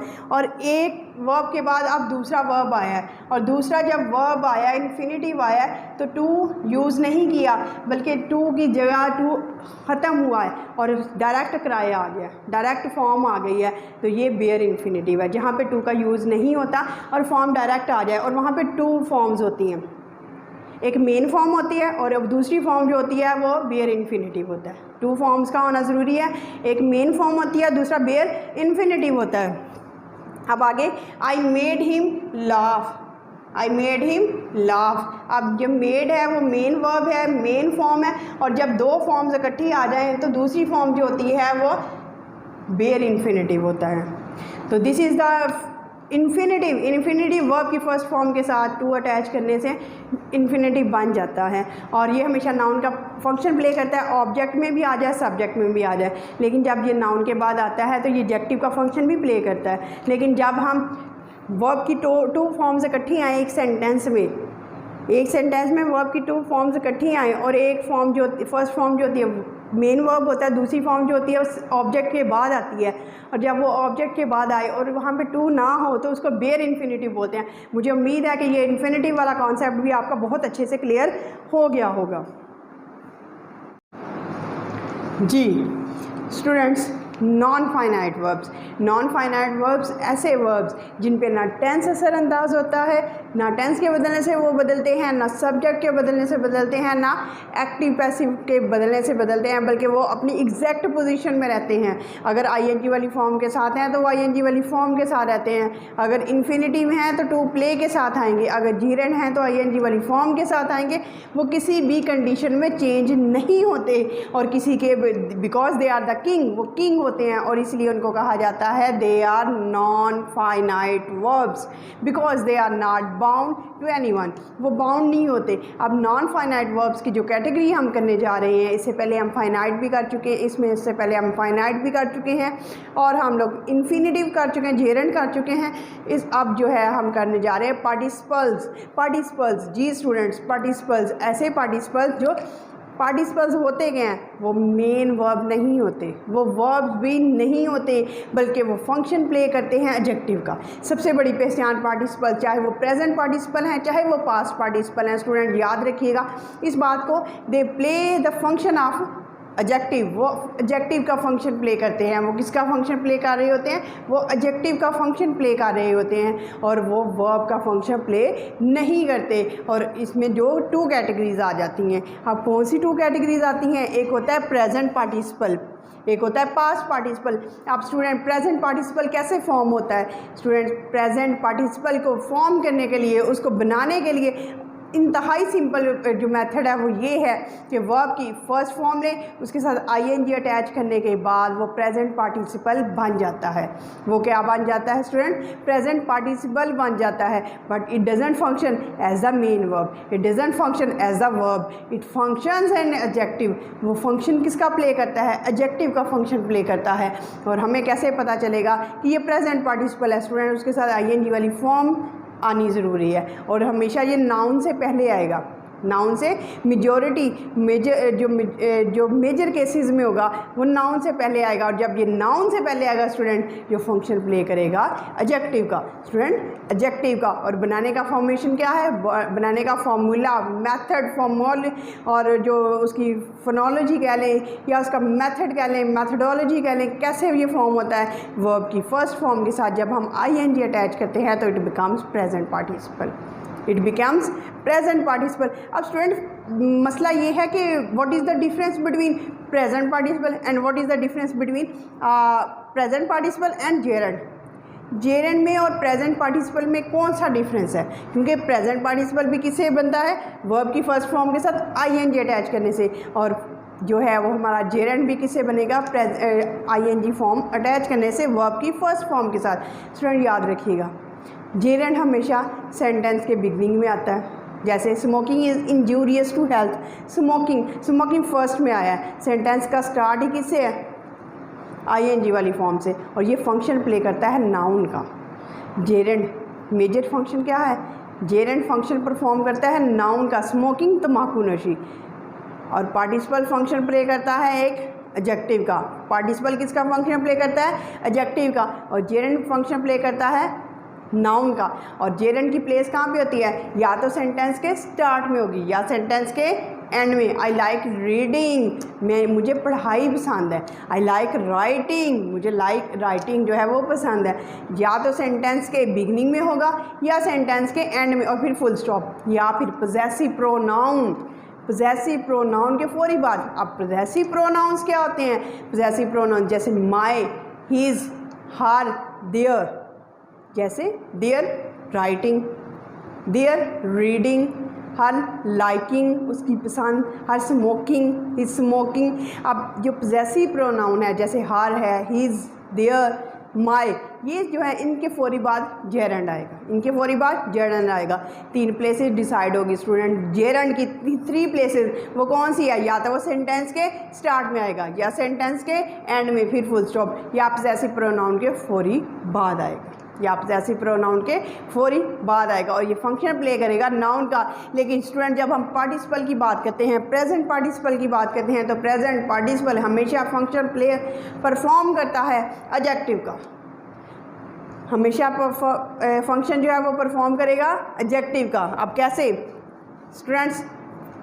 It is not the main verb of the sentence, sentence का कभी भी मेन वर्ब नहीं होता। इट फंक्शंस एन एडजेक्टिव, ये किसका फंक्शन प्ले करता है? एडजेक्टिव का, एडजेक्टिव का, सिफ्त का। अब कैसे ये फंक्शन प्ले करता है? आई रियली लाइक स्माइलिंग और मूविंग फ्लावर्स, मूविंग फ्लावर्स हिलते हुए, और फ्लावर्स क्या है स्टूडेंट्स? नाउन, नाउन को क्वालिफाई, नाउन की क्वालिटी बयान कर रहा है मूविंग, नाउन की क्वालिटी बयान कर रहा है स्माइलिंग। जब हम मूविंग फ्लावर्स कहेंगे, स्माइलिंग फ्लावर्स कहेंगे, डांसिंग फ्लावर्स कहेंगे, तो फिर ये फ्लावर्स की खूबी बयान कर रहा है, और जब वो खूबी बयान करेगा तो फंक्शन किसका परफॉर्म करेगा? एडजेक्टिव का। और जब ये फंक्शन आईएनजी फॉर्म वाली फॉर्म जो है फंक्शन परफॉर्म करे एडजेक्टिव का, तो इसको हम प्रेजेंट पार्टिसिपल कहते हैं। इंतहाई आसान, इसकी पोजीशन नाउन से पहले होती है। मेजॉरिटी की बात करते हैं, ज़्यादातर कंडीशंस में इसकी प्लेस कहाँ पे होती है? नाउन से पहले।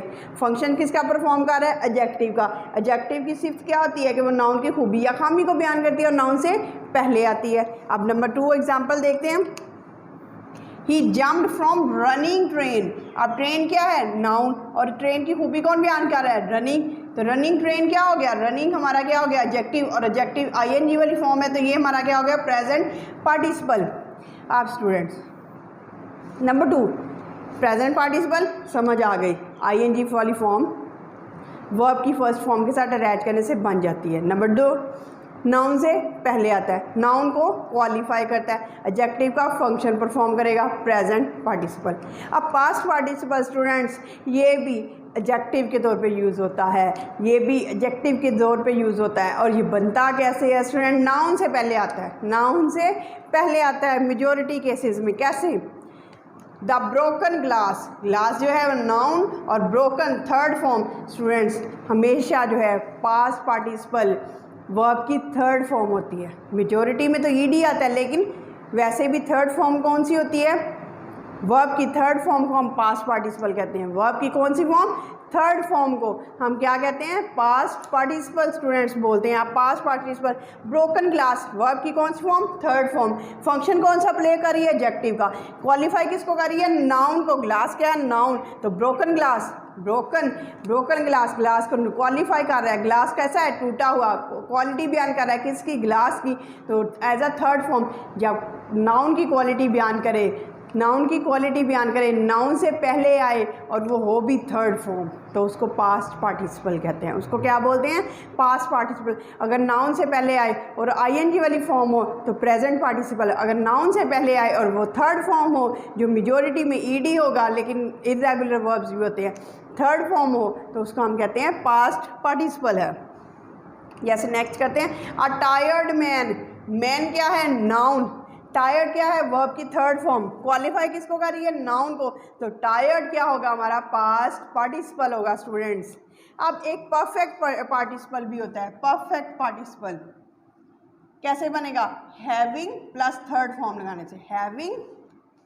हैविंग प्लस थर्ड फॉर्म लगाने से ये परफेक्ट पार्टिसिपल बन जाता है। कौन सा पार्टिसिपल? Perfect participle. बहुत कम यूज़ होता है, लेकिन जब भी यूज़ होता है आपको आइडिया हो जाएगा। हम पार्टिसिपल में से कोई सी भी कैटेगरी नहीं छोड़ेंगे ताकि आपका पार्टिसिपल बिल्कुल क्लियर हो जाए। आईएनजी वाली फॉर्म हो, नाउन से पहले हो, प्रेजेंट पार्टिसिपल। थर्ड फॉर्म हो, एडजेक्टिव का फंक्शन प्ले करें, नाउन से पहले हो पास्ट पार्टिसिपल। अब हम परफेक्ट पार्टिसिपल करने जा रहे हैं। परफेक्ट पार्टिसिपल स्टूडेंट हैविंग के बाद थर्ड फॉर्म लगाने से परफेक्ट पार्टिसिपल बन जाता है, प्रेजेंट का परफेक्ट पार्टिसिपल। जैसे हैविंग प्रिपेयर्ड, हैविंग, फिर prepare third form, having prepared. अब ये क्या है, हैविंग प्लस थर्ड फॉर्म लगा के उसके पूरी बात क्या है स्टूडेंट्स, नाउन। क्वालिफाई तो नाउन को कर रहा है, हैविंग, हैविंग के बाद थर्ड फॉर्म फिर नाउन, फिर क्या आएगा, आई स्टार्टेड टू डिलीवर, मैंने डिलीवर करना शुरू कर दिया।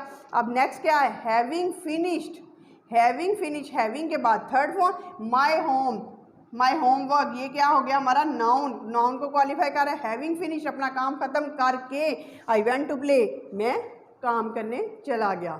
तो ये स्टूडेंट्स हमारा परफेक्ट पार्टिसिपल है। हमने क्या, दोबारा ओवरव्यू करते हैं पार्टिसिपल को। नॉन फाइनाइट वर्ड वो बाउंड नहीं होते, वो चेंज नहीं करते, कैटेगरी चेंज नहीं होती। अब पार्टिसिपल बनते कैसे हैं, प्रेजेंट पार्टिसिपल हो तो वर्ब की फर्स्ट फॉर्म के साथ आईएनजी अटैच करने से बनता है।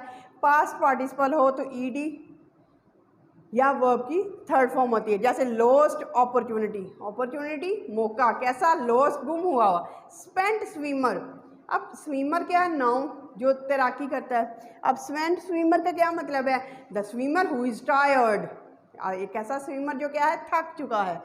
पेंटेड डोल, पेंटेड डोल, कैसी डोल है, पेंट की हुई। ब्लाइंडेड स्टॉर्म, स्टॉर्म कैसा है, ब्लाइंडेड, अंधा कर देने वाला स्टॉर्म है ये। तो student this is participles, student this is called participle. Participles का लेक्चर जो है वो हमारा फिनिश हो गया है।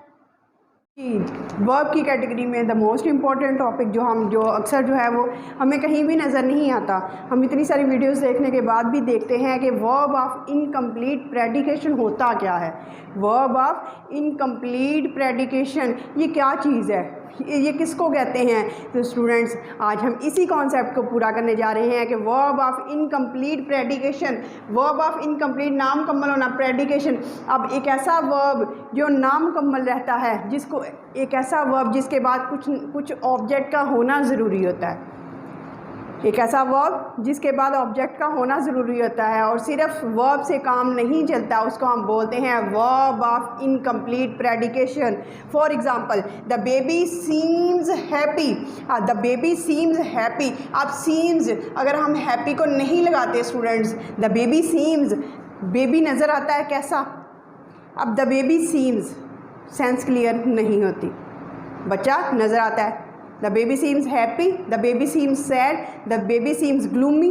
अब इसके सीम्स के बाद जब हम कोई ऑब्जेक्ट लगाएंगे, कोई वर्ड लगाएंगे, तो तब जो है वो वर्ब अपना सेंस कंप्लीट करेगा। उतनी देर तक वर्ब कंप्लीट सेंस नहीं देगा स्टूडेंट। तो जब ऐसी कंडीशन हो, जब ये वर्ब जो है वो अपनी सेंस कंप्लीट ना कर सके और इसके बाद हमें एक वर्ड की ज़रूरत हो जो इसके सेंस को कंप्लीट करे, तो उसको स्टूडेंट्स हम बोलते हैं वर्ब ऑफ इनकम्प्लीट प्रेडिकेशन। क्या बोलते हैं स्टूडेंट, वर्ब ऑफ इनकम्प्लीट प्रेडिकेशन। एक ऐसा वर्ब है जो मुकम्मल ही नहीं, सेंस ही नहीं दे रहा जब तक इसके बाद कोई वर्ब या कोई ऑब्जेक्ट या कोई वर्ड ऐड ना किया जाए, तो इसको बोलते हैं वर्ब ऑफ इनकम्प्लीट प्रेडिकेशन। और ये यूजुअली एक्सप्रेस करता है आइडिया कौन सा, होने का।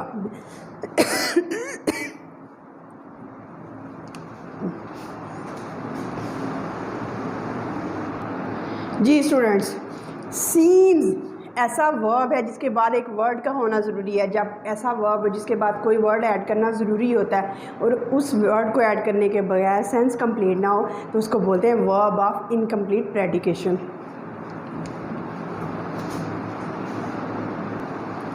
जी स्टूडेंट्स, अब एक ऐसा वर्ब, जी स्टूडेंट्स, एक ऐसा वर्ब जिसको कंप्लीट करने के लिए किसी वर्ड की ज़रूरत हो, किसी ऑब्जेक्ट की ज़रूरत हो, तो उस वर्ब को हम बोलते हैं verb of incomplete predication. The baby sleeps, baby sleeps. अब है तो ये भी वर्ब स्टूडेंट, है तो ये भी वर्ब, लेकिन ये कंप्लीट सेंस दे रहा है। बच्चा क्या करता है, सोता है। द बेबी सीम्स, अब इन दोनों सेंटेंसेस में डिफरेंस ये है, the seems, the baby seems. अब बेबी कैसा नजर आता है, द बेबी स्लीप्स, बॉय स्लीप्स, बच्चा सोता है। तो सीम्स में हमें रिक्वायर्ड है happy. It doesn't make sense, ये सेंस नहीं बनाता। इट रिक्वायर्स हैप्पी, अब इसको हैप्पी की ज़रूरत है। To make sense such verbs are called verb of incomplete predication. किसी भी वर्ब को जब ऑब्जेक्ट की ज़रूरत होती है, किसी भी वर्ब को किसी वर्ड की ज़रूरत होती है, तो उसको हम बोलते हैं वर्ब ऑफ इनकम्प्लीट प्रेडिकेशन। यानी कि ऐसे वर्ब जो बजाते खुद अपनी सेंस क्लियर ना कर सके, सेंटेंस की सेंस क्लियर ना कर सके, और उसके बाद एक वर्ड का होना ज़रूरी है, एक वर्ड या दो वर्ड या कितने भी वर्ड्स का होना ज़रूरी है, तो फिर उसको बोलते हैं verb of incomplete predication. The word happy, अब ये जो वर्ड है happy which requires to make sense is इसको कॉम्प्लीमेंट कहते हैं। ऐसे वर्ब जिसके लिए हमें किसी वर्ड की ज़रूरत होती है, जिस वर्ड की ज़रूरत होती है, जिससे सेंस क्लियर हो जाए और वो वर्ड के बाद फुल स्टॉप आ जाए, उस वर्ड को हम कॉम्प्लीमेंट बोलते हैं। यानी कि इसने सेंटेंस को कंप्लीट कर दिया, सेंस दे दी, मुकम्मल कर दिया, और इसको जिस सेंटेंस को वर्ब के बाद जो है वो कॉम्प्लीमेंट इसको कहा जाता है। When the complement describe the subject, अगर ये कॉम्प्लीमेंट जो है कॉम्प्लीमेंट जिस पे सेंटेंस ख़त्म हो रहा है, इस कॉम्प्लीमेंट पे सेंटेंस हैप्पी पे ख़त्म हो रहा है, तो ये हमें किसको डिस्क्राइब कर रहा है? बेबी को डिस्क्राइब कर रहा है। स्टूडेंट्स किसको डिस्क्राइब कर रहा है? बेबी को डिस्क्राइब कर रहा है। तो जब हैप्पी जो है वर्ब जो है वो बेबी को डिस्क्राइब करे, सब्जेक्ट को डिस्क्राइब करे, जब कॉम्प्लीमेंट किसको डिस्क्राइब करे? सब्जेक्ट को डिस्क्राइब करे, तो इसको हम सब्जेक्टिव कॉम्प्लीमेंट कहते हैं। कौन सा कॉम्प्लीमेंट बोलते हैं? सब्जेक्टिव कॉम्प्लीमेंट, क्योंकि ये किसको डिस्क्राइब कर रहा है? सब्जेक्ट को, तो इसलिए कौन सा कॉम्प्लीमेंट होगा? Subjective complement. अब नेक्स्ट करते हैं द मैन सीम्स टायर्ड। अब अगर टायर्ड को हम ख़त्म कर दें, द मैन सीम्स, बॉय नज़र आता है कैसा? टायर्ड। अब ये टायर्ड जो है वो हमारे सब्जेक्ट को बयान कर रहा है, सब्जेक्ट के बारे में बता रहा है कि इंसान कैसा नजर आ रहा है? टायर्ड। तो इसको हम सब्जेक्टिव कॉम्प्लीमेंट कहेंगे। यू लुक हैप्पी, लुक के बाद हैप्पी क्या? यू लुक, आप नज़र आते हो कैसे? हैप्पी। तो हैप्पी किसको डिस्क्राइब कर रहा है? हमारे सब्जेक्ट को, इसलिए इसको इस कॉम्प्लीमेंट को जिस पे सेंटेंस खत्म हो रहा है इसको सब्जेक्टिव कॉम्प्लीमेंट कहते हैं। In such sentences the man killed himself, एक ऐसा सेंटेंस में जिसमें सब्जेक्ट और ऑब्जेक्ट एक ही पर्सन हो, जिसमें सब्जेक्ट भी और ऑब्जेक्ट भी एक ही पर्सन हो। मसलन द मैन किल्ड हिमसेल्फ, इन आदमी ने किसको कत्ल किया? अपने आप को। द मैन किल्ड हिमसेल्फ, अब सब्जेक्ट भी वही शख्स है, ऑब्जेक्ट भी। जब सब्जेक्ट और ऑब्जेक्ट एक ही पर्सन हो तो उसको हम बोलते हैं the verb is said to be reflexively, तो इस वर्ब को हम रिफ्लेक्सिवली बोलेंगे। रिफ्लेक्सिवली कैसे? जब सब्जेक्ट और वर्ब, जब सब्जेक्ट और ऑब्जेक्ट एक ही पर्सन हो। द मैन किल्ड हिमसेल्फ, इंसान ने किसको कत्ल किया? अपने आप को। ठीक है, तो फिर क्या है? जब सब्जेक्ट और ऑब्जेक्ट एक ही पर्सन हो तो उस वर्ब को हम बोलते हैं रिफ्लेक्सिवली। कुछ वर्ब्स ऐसे होते हैं जिनको ऑब्जेक्ट की ज़रूरत नहीं पड़ती, और ऐसे वर्ब्स को हम प्योर वर्ब्स कहते हैं। ऐसे वर्ब्स को हम क्या वर्ब्स बोलते हैं? प्योर वर्ब्स बोलते हैं। जैसे द बबल बर्स्ट इटसेल्फ ना भी लिखें, द बबल बर्स्ट, तो ऐसा प्लीज़ क्वाइट योरसेल्फ ना लिखें, प्लीज़ कीप क्वाइट, तो हम अगर ऑब्जेक्ट नहीं लगाते, ऑब्जेक्ट की ज़रूरत ना पड़े, तो ऐसे जो वर्ब्स होते हैं हम उनको प्योर ऑब्जेक्ट्स कहते हैं। कौन से ऑब्जेक्ट्स बोलते हैं स्टूडेंट? प्योर ऑब्जेक्ट बोलते हैं। शी अपीयर्स प्लीज्ड, वो कैसी नजर आती है? खुश। रोहान बिकेम अ सोल्जर, अब बिकम हो गया, अपीयर्स, बिकम्स, अपीयर्स, सीमिंग, तो ये सारे जो वर्ड्स हैं वो इनकम्प्लीट प्रेडिकेशन को शो करते हैं। तो वर्ब ऑफ इनकम्प्लीट प्रेडिकेशन ऐसा वर्ब होता है जिसके बाद किसी वर्ड की ज़रूरत पड़ती है, ऑब्जेक्ट की ज़रूरत पड़ती है, ताकि इसकी सेंस क्लियर हो सके। और उम्मीद है कि आपको वर्ब ऑफ इनकम्प्लीट प्रेडिकेशन और जो सारे कॉन्सेप्ट है बड़े अच्छे से क्लियर होंगे। और if you like the video please share and subscribe it. Thank you so much.